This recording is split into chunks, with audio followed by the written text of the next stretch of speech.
Welcome to Motherhood Unstressed, a podcast for anyone who wants to let go of stress and anxiety, take their power back, and learn how to create a truly beautiful life. Each week, I'm speaking with amazing individuals who are experts in the field of entrepreneurship, fitness, nutrition, motherhood, sex, and so much more. I'm your host, Liz Carlisle. I'm a mom, a blogger, and a certified health coach.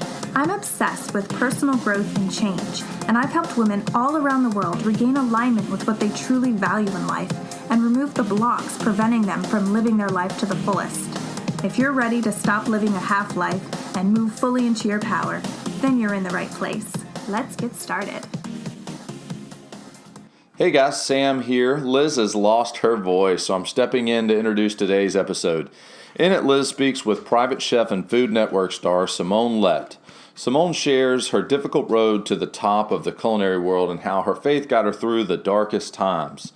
If something in this episode touches you, share it with a friend and hit those 5 stars on iTunes. You can even screenshot a pic of it and upload it into your Insta stories and say what it was that you really liked about the episode. Liz will then share it back out to the community. So without further ado, here is Liz's conversation with Samone Lett.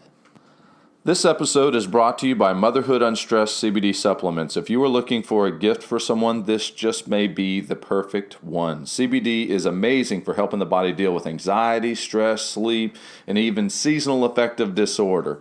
Go to motherhoodunstressed.com to get your bottle today. Well, hey, Chef Samone, thank you so much for being on the show. I'm so excited to talk to you about this. And you are a Food Network alumni, and it's my favorite channel in the entire world. I could watch it all day long. So I'm excited to talk to you about that, but also about your personal journey and your story, because I find it fascinating. And I know that when we share our life stories and what we've been through, we lift others up. So thank you for being on the show. Very true. Thank you. Thank you so much for having me. It's awesome. I'm so excited. So why don't we start, what made you want to be a chef? Take us to the origin story. Oh, wow. Okay, so I originally wanted to be a track star. My mom would not put me in the Colgate games and things like that. I just don't think she had the funds. And so I was very much an outdoor kid. And my mom never knew I could cook. And so I'm the oldest. First grandchild, oldest in the family. And so being the oldest and a girl, you're expected to cook. Well, I ran away from the kitchen from my mom because she was always yelling. So my dad was a construction worker. So then during the winter, he didn't get a lot of work in New York. So he brought me in the kitchen, and I remember I was 9 years old, and he taught me how to make chicken, fried chicken. I never forget it. He let me cut it up, season it, everything. And then he got the brown bag, put it in the bag, started to shake it up. And I was like, this is nice. I like it a lot. But I was so afraid that if he told my mom, I would have to cook every day and I wouldn't have any time to play. So I told him, I was like, please don't tell my mom. Just can this be our little secret? So when he was home, he would let me cook. And she'd never know. And so my mom did not know that I could cook until I was 17. Oh, wow. And my grandmother, everybody hid it from her. And so I come from a family of a military family, and I had enlisted into the service. And my mom was like, well, what are you going in as? And I said, I'm going to be a food specialist. And she was like, what? You can't even cook. It was so funny because everyone in unison was like, she's been cooking since 9. Oh my God. The best. I mean, it was priceless. If we had cell phones back then, that would have been perfect. And she had no idea. So I went overseas to Germany, and I love the culture. And I was fortunate that, again, we had girls in the kitchen, but I was the only one that took a real interest in it. And I remember having these biscuits, the dough in my hand, and I was like, oh my God, I could do this all the time. It's just feels so great. Now, mind you, biscuit dough on your hands is not the best feeling. It's all sticky and it's messy. And I'm just like, wow, this is really great.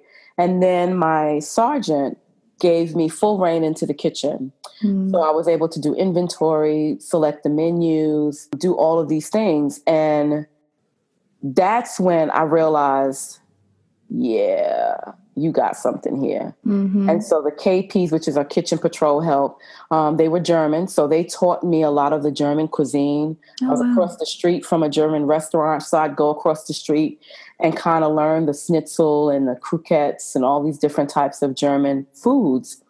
And I fell in love with it. And that's where I was like, this is what I want to do. So when I got out of the service, I didn't realize how huge the hospitality field is. There's so many ways you can go. What do you want to do? You want to cook on a ship? Do you want to go overseas? Stay overseas? Do you want to work in fine dining? Where do you want to go? And I had no idea. So I was like, okay, God, I don't know what to do. So where do I go? And I remember coming out and I was planning on moving to Texas because I had already found my culinary school and I had found an apartment. I was like, this is where I'm going. And a friend of mine that was in the service suggested I move to Florida. The weather's the same. Everything's the same. It is not the same. It's like night and day. I couldn't believe it. And then they didn't have a culinary program. It was like work for Disney on an apprenticeship program. And so I questioned it out, looked at it, and it was like $6.10. I'm like, I'm a grown woman. I can't be. I've never worked for minimum wage in my life. So I don't even know. And that wasn't even minimum wage. It was just like, how are you going to live off of $6.10? And so what I wound up doing was getting my degree in hospitality management. So that's how I know the business side of it. And then as soon as I graduated with that degree, Le Cordon Bleu came to Orlando. I remember looking at the commercial and I was like, I was eating and I dropped everything and was like, oh my God, I need to call them. And so I did. They scheduled me in for a tour. And I remember when she took me into the kitchen, I kid you not, I took a deep breath in and could smell all the steel of the appliances because it reminded me of being in the military because that's what you smell is grease and steel. Wow. And I burst into tears. I was like, oh my God, this is my dream. This is what I've always wanted. And that lady was looking at me like, are you okay? Like, you don't understand. I've been trying to do this for like ever. And you've given me this great opportunity. I thank you so much. And I excelled. I graduated with honors. It was amazing. And still had no idea what to do. Where am I going? What am I going to do? Where am I going to be?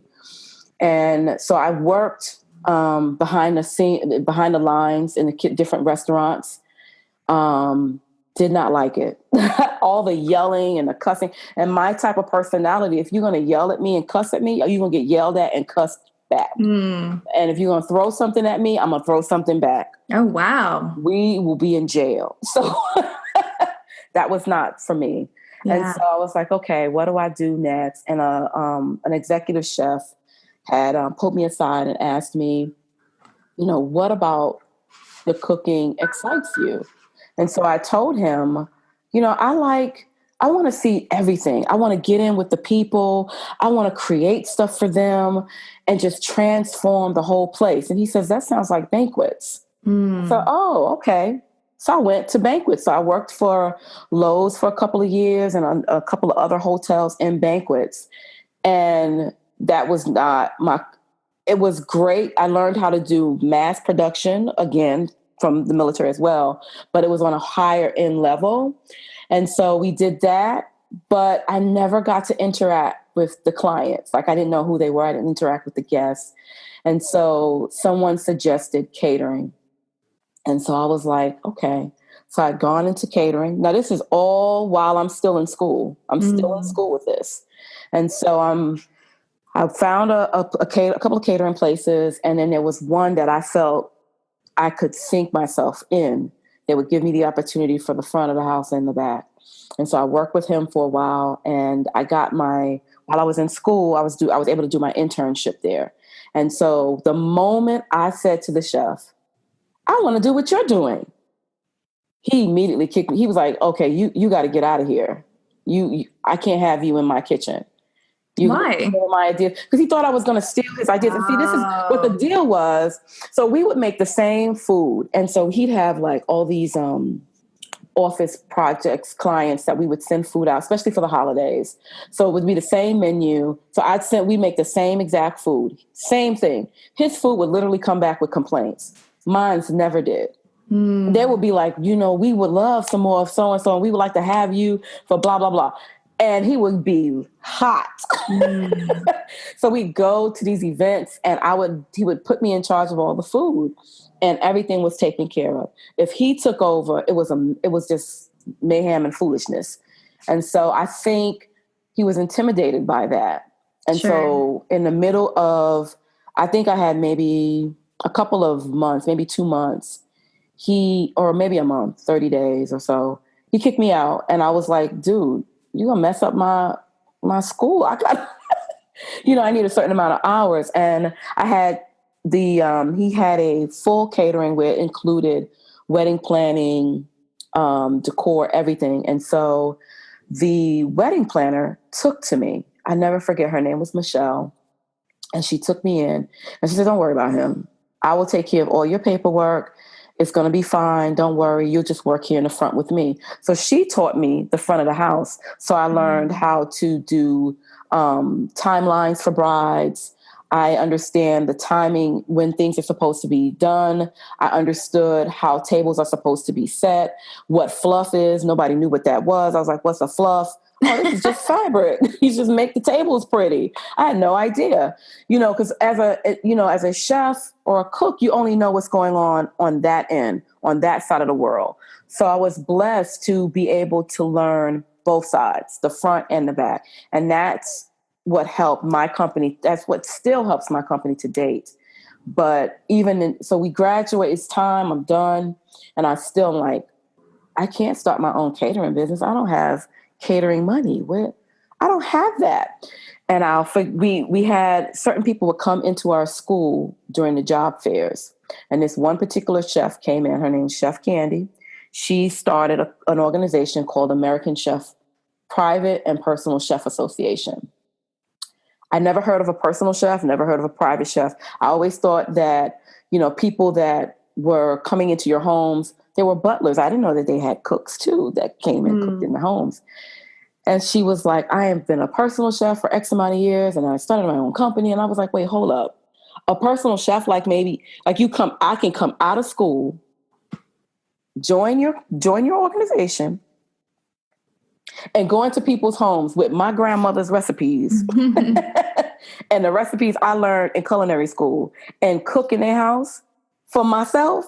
She says, absolutely. I said, sign me up today. I paid $75 and I've been a personal chef for 14 years. Wow. It seems like whenever it was turning down, you met the right person at the right time. That's what happens. I tell people, you have to learn to see the crumbs on the road and follow them. Follow the trail. Sometimes it looks like it's going to lead you into a deep hole. And that was for me a lot of times too. But that hole at the end of that hole, there's this huge abundance of light. Well, I kind of want to talk about that. I mean, because you've been really open about the ups and downs in your life. So what would you say to someone who is listening to this right now who may be going through a tough time? How did you get through it? What kept you going? What kept me going, first of all, is my faith. I'm a strong believer in God, but my family grew up in the church, but I didn't know. I thought God was like super far away. Like you only called on him when you need certain things, like he was your sugar daddy. And I learned through my trials and tribulations that he's not. That and whatever it is that you believe in, but for me, my faith was God. And I was a loudmouth child. I was always mouthy, always had something to say, always was questioning everything and everyone. And so I think he wanted, that was a gift. And I didn't realize that it was a gift. I thought it was a bad trait that I had. I didn't realize that my strength and outspokenness and tenacity and will to just continue was a gift. So what I would say to someone that's struggling is to constantly sit down in the quiet moments and self-talk. Self-talk for me got me out of my deepest pits. Because you'll hear these voices that say, you can't, you won't, you'll never be. what if? And you have to muster up the little bit of strength that you can muster and say, no, I feel like I can do this. I feel like I am supposed to be greater. And that's what I constantly kept saying to people. Like, certain things would happen to me and I would feel like, Samone, you're so much bigger than this. But I didn't know how to channel it. I didn't know where to channel it, how to utilize these feelings and gifts that I felt. And I am so thankful for the people that came into my life that brought little nuggets. I mean, especially when I was home, when I went through my homeless stint, in the midst of my catering company, the personal chef stuff collided. And it collided in a good way. I was growing extremely fast. And I had like 3 people to my staff. I'll never forget. It was like 3 of us knocking out these events and doing personal chef private parties. And my 2 private chef clients wanted me to cater an event for them. And I was like, I've never done that. I don't even have catered. I don't even have the equipment to do that. And they put in their budget enough for me to get my chafing sets, my pots, certain knives, that I still have to date. I won't get rid of the rickety pots because they remind me of my struggles and where I was, my small beginnings. And I started my first event. And from that first event, other events came and it grew. And within that growing, my ex-husband at the time was spiraling. And I didn't know he was spiraling. Because I guess I was all into my stuff and I just didn't see his. And he got addicted. He became addicted to drugs. He hid it under the alcohol. So I thought it was alcohol. So we were planning on getting him into rehab and all these things and driving him towards Tampa to rehab. The day it looks in Florida, it could be raining on one side, clear on the other street. And so it's lightning and all this stuff is going on, but it's sunny on my side of the street. Wow. So I'm looking at the sky like, oh my God, it's so pretty and pink. That's my favorite color. Ooh. And next thing I know, my car gets struck by lightning. I couldn't believe it. I didn't even realize until people started pointing at me on the highway, like pointing, oh my God. I'm looking at them like, what the hell is your problem? What are you talking? Because when you're on the road, on the highway, cars are moving, so you think you're moving too. until I smell this burnt rubber. And I'm like, what is that? So I'm thinking, the battery died. I get out the car and I kid you not, Liz, it looked like I was in a drive-by shooting. Wow. When lightning hits your car, it looks like bullet shots. Wow. Like literally somebody took a gun and just shot my car up. And it stopped at where you put the gas at. Oh. So when the AAA people came, they were like, oh my God. First of all, nobody had ever seen it. Everybody's told you're the safest in your car and when there's a lightning storm. Right. So you run in your car. Yeah, nah, not this sister. No. That didn't happen for me. So he was like, I've never seen this. You know, if you didn't fill up this car, your car, there would have been a huge explosion. I would have died. Oh my God. And so we get told, finally gets him to his rehab. I don't know how, I can't even remember how I made it home. But when I make it home, there's an eviction notice on my door. Mm. And the place, I had already been complaining and I went to the city because my landlord wouldn't fix anything. And so the place was filled with mold and roaches were everywhere. And I was like, I've never lived like this in my life. And so I kept complaining. And I guess by me complaining to the city, they did an investigation. And so they were like, this place is condemned. And I think I had like 7 days to leave. I had no job, didn't know where I was going because I was trying to save a marriage that was already gone. And I didn't know. And so like, as what we do as women, we fight for what we think we should fight for, right? Mm-hmm. So I thought that my marriage was worth fighting for. Even in prayer, it was like, you need to fight for this, fight for this, fight for this. But there's got to be a time when you know, okay, the fighting is done, sister. Leave that thing alone. And I didn't. So, but it was, I think it was a tragedy that turned into a triumph for me, because I grew closer in my faith. I also, what I think, and the person that I am today is because of that whole homelessness situation. I think that if I hadn't have gone through it, I probably would have been a very arrogant chef, because I was good at what I do. I still am. And, chefs have this aura about them. We know who we are. We got this. We're very confident and very cocky. And I think that God did not want that for me, because I believe that our gifts and talents are for others to share and help bring them in, and for you to be a light to somebody else that's trying to figure themselves out. And so by going through that homelessness, it drew me closer to him. I had no idea who I was. I learned my identity. I learned, okay, Samone, you got a lot of pains and hurts on the inside of you. You got to get them out. And I had no idea. And someone gave me a journal and said, you need to start journaling your feelings. And so I journaled every single thing I went through, everything. And it was the most therapeutic thing I could have ever done. And I remember, I tell people that are single, enjoy your singleness. Enjoy it. People are running around trying to get married, but enjoy your singleness, because that's the place and time where you get to know who you are intimately, if you take the time to do it. And I did. I enjoyed myself so much that when my husband came along, I didn't even want to marry him. I was like, oh no, I don't. I really enjoyed my singlehood. But it taught me the depthness of who I am as a person, and that I'm a very giving person. And I also think being a part of women's ministry and helping women, I did a lot of volunteering at my church in prisons. And that's when I found, that's what really humbled me, when I was, besides the homelessness, because even with the homelessness, I was still a character. I was cussing folks mad because I had so much anger. Like, how could I be this way? And to be honest, my family didn't even know that I was homeless. Oh, wow. They would have, my mom being who she is, she would have pulled me and saved me. And I don't think that's what God wanted. I know that's not what God wanted me to do.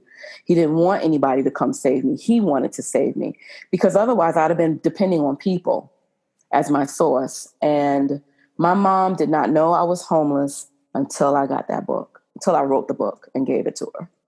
Right. Upset and in tears. And your book is entitled The Lily in the Valley. Lily in the Valley. Lily in the Valley. Beautiful. Such strength. I mean, and I know the listener right now I was getting chills while you were talking. Turning terrible things that happen into triumphs. I love that. That's so crucial. But transitioning to your career, talk to us about what it's really like to be a chef, and then talk to us about how you got on the Food Network. Well, we kind of get into our own bubbles, because you're doing this entrepreneur thing, you have your goals set, and you're enclosed in this bubble. And so I didn't realize how hard it was for me until we got our brick and mortar building. Our first building, we were growing extremely fast. There was the top 5 catering companies. I think we were number 6, because we were right there alongside of them. And for me, the hardest thing was being, I believe, as a woman chef, it's very difficult. You're kind of overlooked. They think you don't know, you're not an expert in your field, and you are. And then, of course, being African American makes it even tougher, because that industry, it's a white industry. It's like, this is it, and it's a man dominant. Men are in the kitchen. And the sad thing is what amazes me is you learned how to cook by your mother. It's very rare that you hear someone say that my dad taught me how to cook. My dad did teach me how to cook, but he learned from his mother. Mm-hmm. And so we get such, they put us in these places like salad section and desserts. But I don't want to do desserts. I want to do the grill. No, you can't do the grill now. You have to go over here. And so it was a battle behind the back of the house. It's just like, my God, you have to really show yourself. And to do that, you got to take on this masculine energy to show everybody, I got this. I can hold my own. And that, you can kind of lose yourself in that too, because you're becoming so masculine that you can't even become vulnerable. And I've learned, being a personal chef, people ain't letting you into their homes, into their events without being personable. So you have to be personable. You have to be warm and inviting, approachable. And sometimes in the back of the kitchen, you can kind of drift away and be so insular, and you're not realizing how you're coming across. So for me, it was extremely tough, trying to get help, and then having men come in and work under you. Lord Jesus, it was very difficult. It was like, I know what I'm doing, dude, but you don't have your own business. You don't have anything. You don't even have, okay, so what? That's great that you know how to play. Wonderful, beautiful. But do you know how to run the front of the house? Do you know how to talk to the client? Sometimes you may have a passion for a menu. That's your passion. But they only want yellow rice and some baked chicken. They don't want your talent. They just want you to cook something simple for them. And that's when you have to learn, okay, at this point in time, I have to give the client what the client wants. There's some times where you can integrate and kind of convince them. I do that a lot. I know you don't know what this is, but let me bring it to you. Trust me, it's good. Trust me. And so I have a lot of clients that they'll hear a name of something and like, I don't know if that's going to be good. So what I typically will do, I'll give them what they asked for.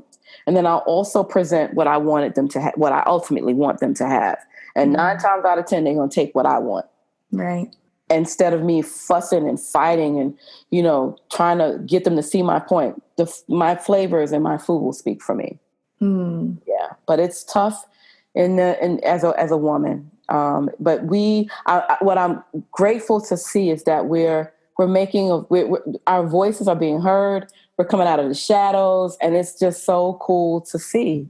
Well, and honestly, that's what you're doing right here, right now in this moment. I mean, putting a spotlight on your life experience is giving so many more women out there listening to this who are aspiring chefs or whatever it may be. She did it. I can do it too. And it wasn't easy, but if I keep going, I'll get where I need to go. Exactly. That's very true. Yeah. So talk to us about cooks versus cons. Oh, man. Okay. So cooks versus cons. I love, just like you like food, I love Food Network. Oh, my God. Cooks versus cons and Guy Fieri, some of my favorites. And so I always watched it every Tuesday. And something would be like, Samone, apply. No, I don't think I'm good enough. No, I don't know. And so one day, someone in my kitchen was thinking that, I had fallen off because I had shifted a lot of my cooking to the staff. And so I guess they felt like, you ain't got it. You kind of old school. So I was like, all right. I called in a photographer and I just played in the kitchen. Took out all kinds of stuff and just started plating and doing certain, different entrees. And she would take pictures of them. And the pictures were beautiful. I mean, I was like, oh my God, they're so pretty. This is so awesome. And I'm sitting there, come home, and I'm looking at the television. And of course, it's cooks versus cons. And I hear something say, apply and send the new pictures that you took. And I did that. And I kid you not, 3 or 4 days later, them people called me. Wow. I could not believe it. When I heard on the other line, this is so-and-so. I said, say what? What? This is awesome. So I had to go through an interview process and finally got picked to go on. And it was just so freaking cool. It was the best. I mean, it was my dream. I called after it was all said and done. I remember calling my mom and telling her, didn't I tell you when I was a little girl I was going to be on TV? I was going to be big. Look, I'm getting there. And it was the best experience ever. Yeah. That's awesome. So talk to us about your company here in Atlanta. You recently moved from Florida, so you're here now. It's called Wishful Concepts. What's your plan for it? Where do you see it going? Wow. So Atlanta, I'm so glad to be here. It's been a blessing. It really has.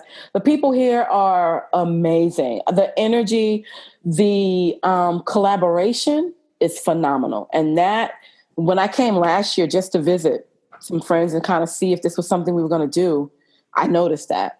And so for me, for our company, I want to do the same thing, some of the some similar things to what we did in Orlando, except I want to add the film into there. I want our personal chef company, I want it to grow into a company opposed to 1-2 people in the company. I want different chefs that I can send out and send to clients. So I want to bring my personality. I want to bring my talent here and my love for food and people to Atlanta and watch it grow. I love entertaining. And so I want Wishful Concepts to be a company that is about entertainment and, and fun and all that good stuff. And I think too, with your background in TV production, I mean, it's the perfect location for you to be in. Who knows what could happen out of that? I know. The Food Network Stars was like the best also. I mean, that's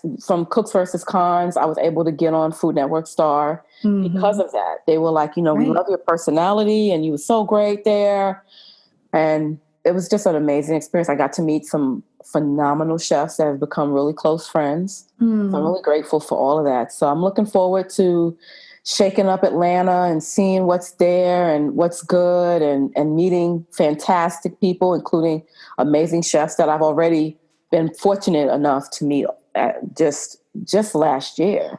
Wow. And to move here it's been amazing. It's been really amazing. I love it. I love hearing about your journey. I mean, it seems like you are just so in alignment with where you need to be, and you listen to your intuition, you listen to all these signs coming to you. I mean, that's I try, but it's hard. It's not easy. It's not, but I try to, there's moments where I self-doubt, which is probably why I didn't, on the Food Network Stars, I let doubt come in and I didn't let my full personality shine through.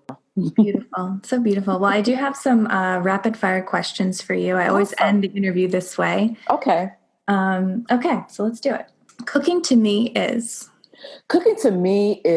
joy and sharing. I believe in love and people, and I believe in the underdogs. I'm grateful for. I'm grateful for my life. I'm grateful for my husband and my family. Love it. And last question. What's something that you've learned in life that you wish someone would have told you earlier on? Wow. Faith changes. It looks different. It's not always the same. You go in one way, but you come out another. I just got chills. Beautiful. So for our listeners, what's the best way to find you online, connect with you on social? Well, I'm everywhere. I'm on Instagram, LinkedIn. My Instagram page is Chef Samone, and you can find me on my website, chefsamone.com. You can also email me at cuisine@wishfulconcepts.com or info@chefsamone.com. Beautiful. And can we catch old episodes of you on the Food Network? Because I'm going to be looking. You sure can. I'm a hoot, I tell you. Oh my God. I enjoyed it so much. I think I got chills 4 to 5 times. I'm so inspired by you, and I want to take what you've done. I want to really start listening more to my intuition and picking up the signs, because clearly it has led you to a beautiful career, and you're a beautiful person. And thank you. This was awesome. You got me on this is like my cherry on top of the day. So thank you. Thank you for having me. This was so awesome. I enjoy inspiring others. I think that when I've done that, the universe is happy. No, absolutely. Absolutely.